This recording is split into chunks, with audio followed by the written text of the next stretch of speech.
Great start. Hey friends, it's Ren, and as you can probably tell from the title, today I'm going to be doing a Tarot Picks My TBR video. When I tell you this video was some of the most fun that I've had planning a video, it was a blast, start to finish. It took me forever. It took me like 4 hours to come up with the prompts and then find books based on those prompts, but it was still a blast. It was just really fun, so I'm very excited to get into it. Basically, I only did the major arcana because it already took me, like I said, 4 hours to do just the major arcana, so doing the entire deck felt like too much. So I'm going to pick 5 major arcana cards, and I have picked prompts and then books based on those prompts, and so I will share with you why I picked those books / prompts as I pick the cards. So I hope that made sense. It will make sense as we go. Now let's pick the cards.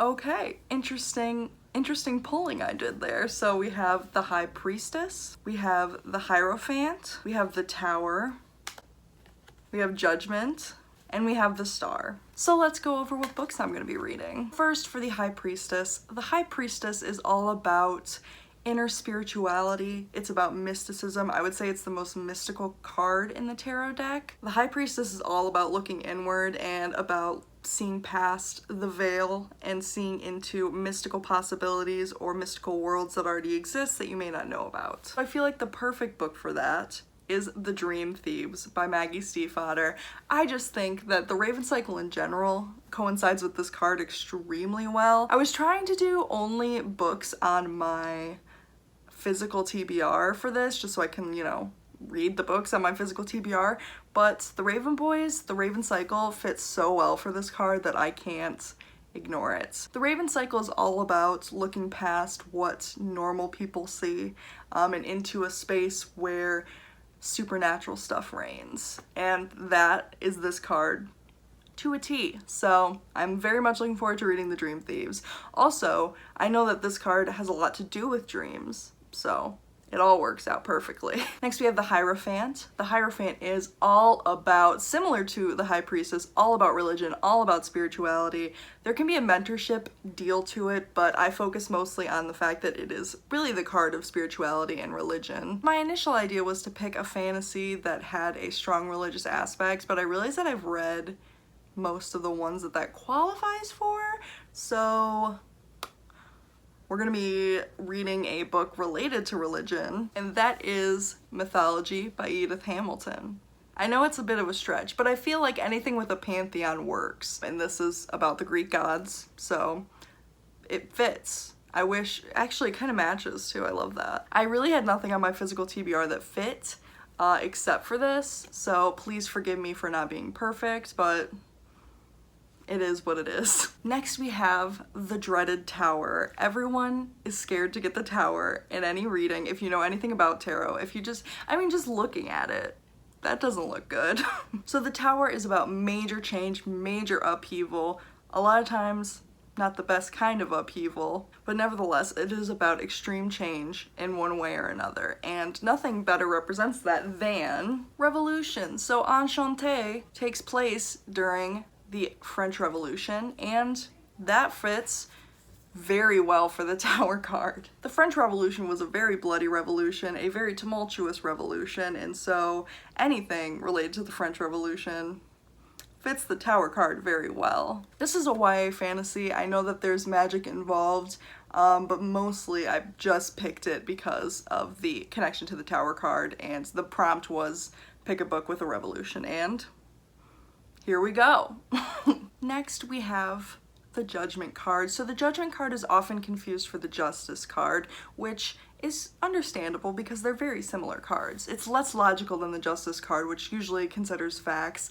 This considers how you feel, what's going on in your life, a lot of introspection and reflecting. But it does generally signify that the end is coming, the end is nigh of whatever journey that you're thinking about when you pull this card. So keeping in the theme of sort of thinking about where you're coming from and where you're going, I thought either a book that's in the middle of a trilogy would be good because you are coming towards the end of your journey and you are sort of thinking about what you've done. And moreover, I thought a book in which the main character is looking back on their life would be good because you're sort of being introspective to understand how you got where you got. And for that, I picked, I can't even hold it up because it's so heavy.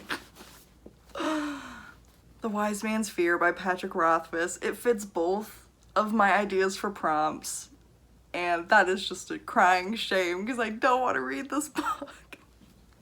I mean, I do, but I don't, you know what I mean? So Kavoth, who is the main character, this is the second book in the Kingkiller Chronicles. The third one may never come out, but Kavoth is telling his story to a chronicler who is like taking it all down to write it in a book, and so he is reflecting on the past events of his life, which fits the Judgment card, and this is the second book in a trilogy, so it fits the Judgment card because the journey is almost to a close, so guess I'm reading The Wise Man's Fear.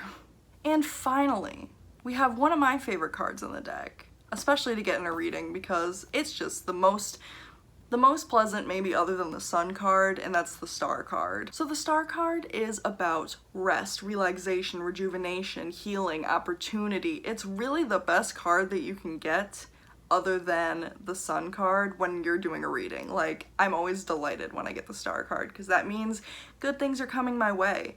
At the very least, I'm just gonna feel good. So for this, I wanted to pick a read that kind of like makes me happy and is pretty simple and like something, specifically a reread, because I'm comfortable with it. I already know what's gonna happen. I already know that it ends well. That's what I wanted to go with for the Star card because I feel like being comfortable and being relaxed and reading a happy story is where you want to go when you get this card. And so for that, I picked Carry On by Rainbow Rowell. This will be my first reread of it, and I'm excited. I read it last year and I just thought that it was a really fun story, a really relaxing story, a really nice story.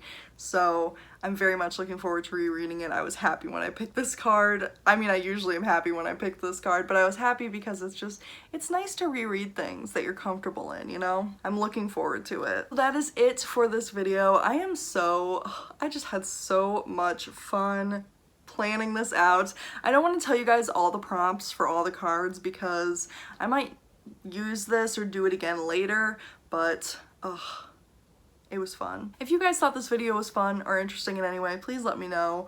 I love doing things that have to do with other aspects of my life and combining them with booktube, and tarot is a big part of my life.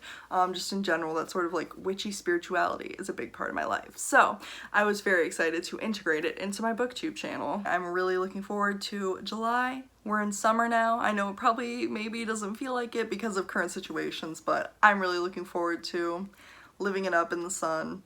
I got my sundress on. I'm ready to go. Thanks again for watching. I hope you guys have an amazing day today. Bye! Oh, we can beat them forever and ever. Then we can be heroes just for one day. Oh, we can be heroes just for